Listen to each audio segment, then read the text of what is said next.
தமிழகத்தில் 3 மாவட்டங்களுக்கு இன்று மிக கனமழைக்கான ஆரஞ்சு அலர்ட் விடுக்கப்பட்டுள்ளது. மேற்கு தொடர்ச்சி மலை மாவட்டங்களில் தென்மேற்கு பருவமழை தீவிரமடைந்து வருகிறது.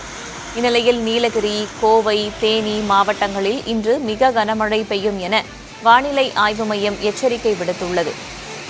மேலும் திருப்பூர், திண்டுக்கல் மாவட்டங்களில் கனமழை பெய்யும் என்றும் கணிக்கப்பட்டுள்ளது. காவிரி நீர்பிடிப்பு பகுதிகளில் பெய்து வரும் கனமழையால் கர்நாடக அணைகளுக்கு நீர்வரத்து அதிகரித்துள்ளது. கிருஷ்ணராஜசாகர் அணைக்கு நீர்வரத்து 7058 கன அடியிலிருந்து 13522 கன அடியாக அதிகரித்துள்ளது. அணையிலிருந்து குடிநீர் தேவைக்காக மட்டும் 1330 கன அடி நீர் திறக்கப்படுகிறது. கிருஷ்ணராஜசாகர் அணையின் நீர்மட்டம் தற்போது 94 அடியை எட்டியுள்ளது. அதேபோல கபினி அணைக்கு நீர்வரத்து 11747 கன அடியாக அதிகரித்துள்ளது. இதனால் அணையின் நீர்மட்டம் 80 அடியாக உயர்ந்துள்ளது. காவிரி நதிநீர் விவகாரத்தில் கர்நாடக அரசு அனைத்து எதிர்க்கட்சிகள் மற்றும் சட்ட வல்லுநர்களோடு ஆலோசித்த பிறகே முடிவெடுக்கும் என முதல்வர் டி.கே. சிவக்குமார் தெரிவித்துள்ளார். காவிரி நீரை திறந்துவிடக் கோரி தமிழக அரசு உச்சநீதிமன்றத்தை அணுக உள்ளதாக தகவல்கள் வெளியாகியுள்ளன. இதுகுறித்து பேசிய கர்நாடக முதல்வர் டி.கே. சிவக்குமார், தமிழ்நாடு உச்சநீதிமன்றத்திற்கு செல்ல ஆயத்தமாகி வருகிறது என குறிப்பிட்டார். கர்நாடக அரசு எந்தவொரு முடிவையும் எடுப்பதற்கு முன்பாக எதிர்க்கட்சித் தலைவர்கள் மற்றும் சட்ட வல்லுநர்களோடு ஆலோசனை மேற்கொள்ளும் எனவும் கூறினார். மேகதாது அணை விவகாரத்தில் உச்சநீதிமன்றத்தை நாடுவதுதான் ஒரே தீர்வு என அமைச்சர் நிர்மல்குமார் தெரிவித்துள்ளார். நெல்லையில் செய்தியாளர்களிடம் பேசிய அவர், கர்நாடகாவில் பாஜக, காங்கிரஸ் என யார் ஆட்சி செய்தாலும் நீர் தரக்கூடாது என நினைப்பதாக தெரிவித்துள்ளார். இன்டர்ஸ்டேட் இஷ்யூல நமக்கு இருக்கிற ஒரே தீர்வு உச்சநீதிமன்றம் தான். கர்நாடகாவில் எந்த அரசு இருந்தாலும் அவங்களுடைய ஒரே குறிக்கோள் தமிழருக்கு தண்ணி கொடுக்கணும். ஒரே வார்த்தையில் சொல்லி முடிச்சிடாங்க. நமக்கு இதான் பண்ண முடியும். இதுல என்ன செய்யணுமோ அதை கண்டிப்பா இல்ல, முதல்வர் சீக்கிரமா அதெல்லாம் முடிவு செஞ்சாரு. கர்நாடகா இதுக்கு முன்னாடி ஒரு சொட்டு தண்ணீர் கூட தரமாட்டேன்னு கர்நாடகா ரொம்ப ஸ்ட்ராங்கா பேசிட்டு இருந்தாங்க. எப்பவும் கர்நாடகாவில் எந்த அரசு இருந்தாலும் அவங்களோட ஒரே குறிக்கோள் தமிழகத்துக்கு தண்ணீர் கொடுக்க கூடாதுதான். அவங்க எப்போ இருப்பாங்க. இதுக்கு முறையான தீர்வு நம்ம லீகலா. மேகதாது அணை விவகாரத்தில் அனைத்து கட்சி கூட்டத்தை கூட்ட முடியுமா முடியாதா என முன்னாள் முதல்வரும் திமுக தலைவருமான மு.க. ஸ்டாலின் கேள்வி எழுப்பியுள்ளார். கர்நாடகத்தோடு பேச்சுவார்த்தை நடத்துவது பயனளிக்காது என்ற எச்சரிக்கையை மீறி செயல்பட்ட தமிழக முதல்வர் விஜய் தற்போது தனிமைப்பட்டு நிற்பதாக விமர்சித்துள்ளார். சட்ட ரீதியாக மட்டுமே போராட வேண்டும் என்ற கடந்த கால படிப்பினையை புறக்கணித்துவிட்டு கர்நாடகத்திற்கு தூது அனுப்பியதாக முதல்வரை சாடியுள்ளார். கர்நாடக அரசு பேச்சுவார்த்தைக்கு மறுப்பு தெரிவித்திருப்பதுடன் அனைத்து கட்சி கூட்டத்தை கூட்டி ஒற்றுமையை வெளிப்படுத்தியுள்ளதையும் ஸ்டாலின் சுட்டிக்காட்டியுள்ளார். எனவே இனியேனும் காவிரி பிரச்சினையில் உரிய ஆலோசனைகளோடு அரசு செயல்பட வேண்டும் என்று மு.க. ஸ்டாலின் வலியுறுத்தியுள்ளார்.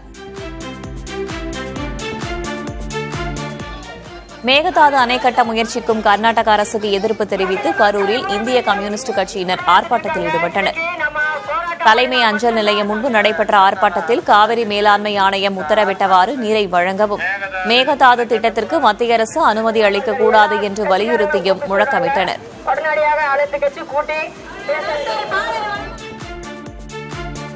தமிழ்நாட்டில் மக்கள் தொகை கணக்கெடுப்பின் முதற்கட்ட பணிகள் தொடங்கியுள்ளன.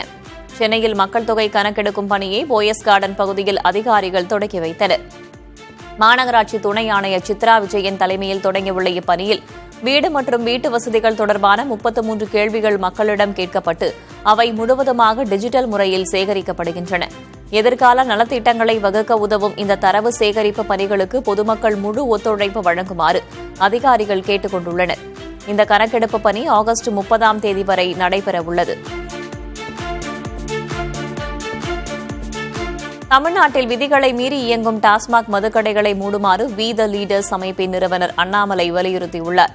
வழிபாட்டு தலங்கள் மற்றும் கல்வி நிலையங்களுக்கு அருகே உள்ள மேலும் 129 டாஸ்மாக் கடைகளை உடனடியாக மூட வலியுறுத்தி தமிழக முதல்வர் விஜய்க்கு அவர் கடிதம் எழுதியுள்ளார்.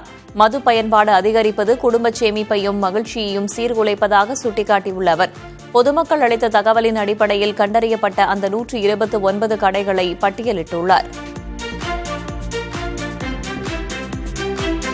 அதிமுகவிலிருந்து தாவேகாவில் இணைந்த முன்னாள் அமைச்சர் சி. விஜயபாஸ்கருக்கு விரைவில் உரிய பதவியை முதல்வர் விஜய் வழங்குவார் எனும் தாவேகா பொதுச் செயலரும் நீர்வளத்துறை அமைச்சருமான ஆனந்த் கூறினார்.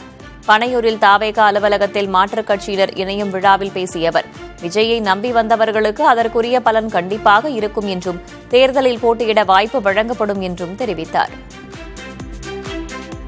உங்களுக்கு உண்டான தேர்தலில் நீங்கள் நிற்பதற்கும் உங்களுக்கு வாய்ப்பு அளிக்கப்படும் என்பதையும் இந்த நேரத்தில் நாங்கள் தெரிவித்துக் கொள்கிறோம். நீங்கள் தலைவர் தளபதியை மட்டும் நீங்க நம்புங்க, அதுக்குண்டான பலன் கண்டிப்பாக உங்களுக்கு இருக்கும். அதனால நீங்க பயப்பட வேணாம், எதை பற்றியும் நீங்கள் கவலைப்பட வேண்டாம். எங்க அண்ணன் விஜயபாஸ்கர் அண்ணன் இருக்கிறார், இங்க வந்து உக்காந்து இருக்கிறாரு. இன்னும் இப்படிதான் சொன்னேன், எல்லாரும் இன்னும் நீங்க எங்களுக்கெல்லாம் சீக்கிரம் பதவி கொடுக்கலையா அப்படின்னு. கண்டிப்பாக தலைவர் தளபதி அவர்கள் மிக விரைவில் உங்களுக்கு உண்டான பதவிகளை வழங்குவார்கள் என்பதை இந்த நேரத்தில் நான் தெரிவிச்சுக்கிறேன். கொளத்தூர் சட்டமன்ற தொகுதியில் மின்னணு வாக்குப்பதிவு இயந்திரங்கள் சரிபார்க்கும் பணி நடைபெற்று வரும் நிலையில் இதில் சில இயந்திரங்கள் வேலை செய்யவில்லை என்று திமுக குற்றம் சாட்டியுள்ளது. இதுகுறித்து சிந்தாதிரிப்பேட்டையில் செய்தியாளர்களை சந்தித்த திமுக வழக்கறிஞர் என்.ஆர். இளங்கோ, திமுக தலைவர் மு க ஸ்டாலினின் அறிவுரையுடன் நீதிமன்றத்தை நாடுவோம் என தெரிவித்துள்ளார். வாக்கு எண்ணிக்கை அந்த வாக்கு இயந்திரம் 2 சீல்கள் இல்லை, புதியதான அட்ரஸ் டேக் இருக்கிறது. எனவே இந்த மொத்த தேர்தலிலுமே வாக்குப்பதிவு இயந்திரங்கள் சரியாக பாதுகாக்கப்படவில்லை அல்லது சரியாக பாதுகாக்கப்படாததினால் இந்த தேர்தல் முறையான தேர்தல் இல்லை என்பதை எங்களால் அறிவியல் பூர்வமாகவும் சட்ட ரீதியாகவும் தெரிந்து கொள்ள முடிந்தது. ஏறக்குறைய 30% மிஷினுக்கு மேல 8 மிஷின் வெரிஃபை பண்ணோம், அதுல 3 மிஷின்ல பிரச்சனை இருக்கு. 30%க்கும் அதிகமான இந்த வாக்குப்பதிவு இயந்திரங்கள் சரியாக இல்லாததனால் எங்களுக்கு இந்த மொத்த நடைமுறையிலுமே நம்பிக்கை இல்லை. கழக சட்டத்துறை தலைவருடைய அனுமதியுடன் உரிய நீதிமன்றத்தை, தேவையென்றால் உயர்நீதிமன்றத்தையோ அல்லது உச்ச நீதிமன்றத்தையோ நாடி சரியான தீர்வை பெறும் என்று உங்களுக்கு தெரிவித்துக் கொள்கிறேன். பஞ்சாபில் 23 ஆண்டுகள் கொத்தடிமையாக இருந்து மீட்கப்பட்ட கோவையைச் சேர்ந்த பிரகாஷை பிற்படுத்தப்பட்டோர் நலத்துறை அமைச்சர் சம்பத்குமார் நேரில் சந்தித்து நலம் விசாரித்தார்.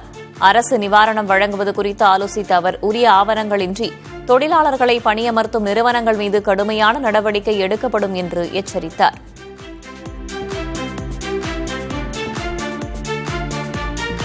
நீண்ட காலமாக பயன்பாடின்றி இருக்கும் மின் இணைப்புகளை மின்வாரியமே முன்வந்து தானாக மூடும் புதிய வழிகாட்டுதல்களை தமிழ்நாடு மின் வாரியம் வெளியிட்டுள்ளது. இதன்படி 90 நாட்களுக்கு மேல் மின் பயன்பாடு இல்லாத இணைப்புகள் தீவிரமாக கண்காணிக்கப்படும். மின்வாரிய ஊழியர்கள் நேரில் ஆய்வு செய்த பின் நுகர்வோருக்கு முன்னறிவிப்பு அனுப்பப்படும். நிலுவைத் தொகைகள் அனைத்தும் சரிபார்க்கப்பட்ட பின்னரே இணைப்பு ரத்து செய்யப்படும். வைப்புத் தொகையில் நிலுவை போக மீதி பணம் நுகர்வோருக்கு திருப்பி அளிக்கப்படும் என்று தெரிவிக்கப்பட்டுள்ளது. உதகை அருகே உள்ள கோடிப்பண்ணை குடியிருப்பு பகுதியில் கடந்த சில நாட்களாக உலாவரும் கரடி வீட்டின் சுவர்களில் ஏறி பொதுமக்களை அச்சுறுத்தி வருகிறது. இதனால் பெரும் பீதியில் உள்ள அப்பகுதி மக்கள் உடனடியாக கூண்டு வைத்து கரடியை பிடிக்க வேண்டும் என்ற கோரிக்கை விடுத்துள்ளனர். நடப்பு மாதத்திற்கான நூல் விலையை கிலோவுக்கு 10 ரூபாய் உயர்த்தி திருப்பூர் நூற்பாலைகள் அறிவித்துள்ளன. தொடரும் பஞ்சு விலை உயர்வு மற்றும் இறக்குமதி காரணங்களால் இந்த விலையேற்றம் செய்யப்பட்டிருப்பதாக நூற்பாலைகள் தெரிவித்துள்ளன. இதன் காரணமாக திருப்பூர் உள்ளிட்ட மேற்கு மண்டலங்களில் ஜவுளி மற்றும் ஆயத்த ஆடை உற்பத்தியாளர்கள் பாதிக்கப்பட்டுள்ளனர். இம்மாதம் முழுவதும் மரம் நடுதல், நீர்நிலைகளை சுத்தம் செய்தல் போன்ற பணிகளை செய்ய வேண்டும் என்று வி த லீடர்ஸ் அமைப்பினருக்கு அதன் தலைவர் அண்ணாமலை கேட்டுக் கொண்டுள்ளார். இது தொடர்பாக வீடியோ வெளியிட்டுள்ள அவர், தமிழகத்திலிருந்த 1,00,000 நீர்நிலைகளில் 50,000 நீர்நிலைகள் காணாமல் போய்விட்டதாக தெரிவித்துள்ளார்.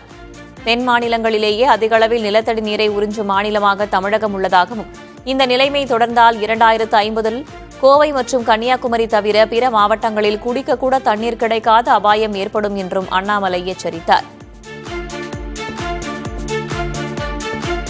எதிர்கால மின் தேவையை சமாளிக்க தமிழகத்திற்கு 2034-35 ஆண்டுக்குள் கூடுதலாக 12,400 மெகாவாட் அனல் மின் உற்பத்தி திறன் தேவைப்படுவதாக மத்திய அரசு தெரிவித்துள்ளது. நாடாளுமன்றத்தில் திமுக உறுப்பினர்கள் எழுப்பிய கேள்விக்கு மின்துறை இணையமைச்சர் ஸ்ரீபத் நாயக் பதிலளித்துள்ளார். இதில் சில மின் உற்பத்தி திட்டங்கள் தற்போது கட்டுமான பணிகளில் உள்ளதாக அவர் தெரிவித்துள்ளார். மீதமுள்ள மின்திறனை தமிழக அரசே புதிய திட்டங்கள் மூலமாகவோ அல்லது ஒப்பந்தங்கள் வாயிலாகவோ பூர்த்தி செய்ய வேண்டும் என்று மத்திய மின்துறை அமைச்சகம் அறிவுறுத்தியுள்ளது. மாஞ்சோலை தேயிலை தோட்ட பகுதிகள் வனத்துறையின் கட்டுப்பாட்டுக்குள் வந்திருக்கும் நிலையில் வேலை முடிந்து திரும்பிய தொழிலாளர்கள் மணிமுத்தாறு சோதனைச் சாவடியில் தடுத்து நிறுத்தப்பட்டு 2வது நாளாக வனத்துறையினர் அறிவுறுத்தல்களை வழங்கினர். அப்பகுதியில் தொடர்ந்து குடியிருக்க அனுமதி இல்லை என்றும் அரசின் மறுவாழ்வு திட்டங்களை பெற்றுக்கொண்டு குடியிருப்புகளை விரைந்து காலி செய்ய வேண்டும் என்றும் வனத்துறையினர் தெரிவித்தனர். அப்போது மாஞ்சோலைக்கு செல்ல முயன்ற தொழிலாளர்களுக்கும் அதிகாரிகளுக்கும் இடையே வாக்குவாதம் ஏற்பட்டதால் சிறிது நேரம் பரபரப்பு நிலவியது.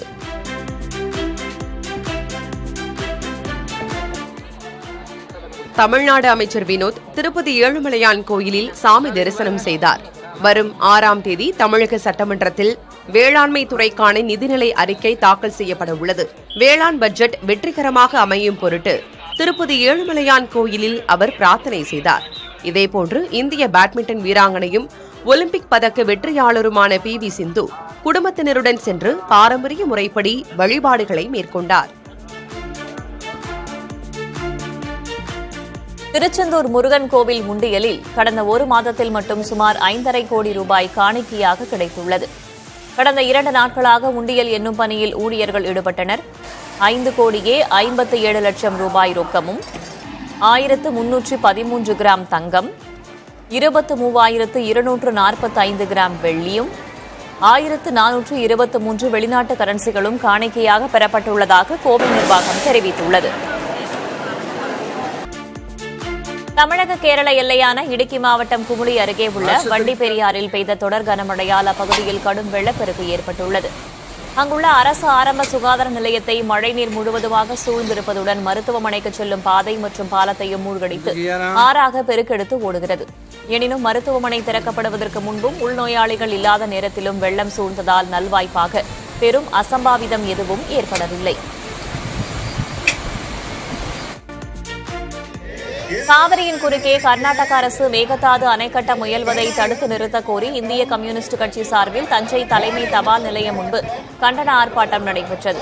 காவிரி நடுவர் மன்ற உத்தரவை மீறுவதை கண்டித்து நடைபெற்ற இந்த போராட்டத்தில் ஏராளமான விவசாயிகள் கலந்து கொண்டனர்.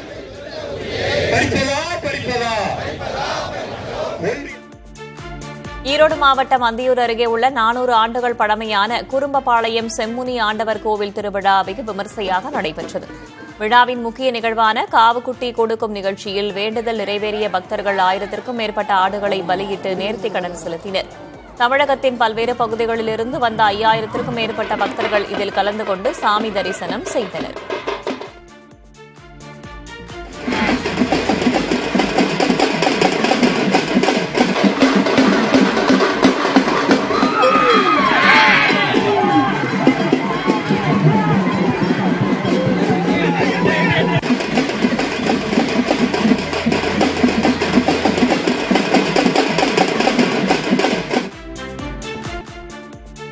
மேட்டூர் அணையிலிருந்து குடிநீருக்காக 1500 கனஅடி தண்ணீர் திறக்கப்பட்டுள்ளது.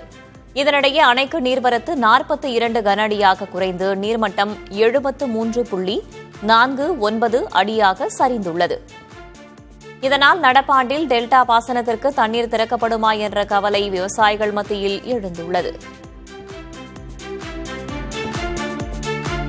தமிழ்நாட்டில் தென்மேற்கு பருவமழை தீவிரமடைந்திருப்பதால் காற்றாலைகளில் மின் உற்பத்தி கணிசமாக உயர்ந்துள்ளது. சராசரியாக 3424 மெகாவாட்டாக இருந்த தினசரி மின் உற்பத்தி தற்போது 4990 மெகாவாட்டாக அதிகரித்துள்ளது. நெல்லை, தூத்துக்குடி, கன்னியாகுமரி உள்ளிட்ட தென் மாவட்டங்களில் காற்றின் வேகம் பலமாக வீசுவது முக்கிய காரணமாகும். காற்றின் வேகம் தொடர்ந்தால் வரவிருக்கும் நாட்களில் உற்பத்தி மேலும் அதிகரிக்க வாய்ப்புள்ளது. பவானி ஆற்றில் நீர்வரத்து அதிகரித்ததால் அதை கடக்க முயன்ற காட்டு யானை ஒன்று நடுவழியில் சிக்கிக் கொண்டது. பவானிசாகர் அணையின் நீர்த்தேக்கத்தை ஒட்டி அமைந்திருக்கும் வனப்பகுதியிலிருந்து வெளியேறும் யானைகள் நீர் அருந்த பவானி ஆற்றுக்கு வருவது வழக்கம். அப்படி வந்த யானை ஒன்று ஆற்றில் ஏற்பட்ட வெள்ளப்பெருக்கில் சிக்கிக் கொண்டது. பில்லூர் அணையிலிருந்து திறக்கப்பட்ட நீர் ஆர்ப்பரித்து ஓடிய நிலையில் யானை சாமர்த்தியமாக நீந்தி மறுகரையை அடைந்தது. இந்த வீடியோ காட்சி தற்போது சமூக வலைதளங்களில் வைரலாகி வருகிறது.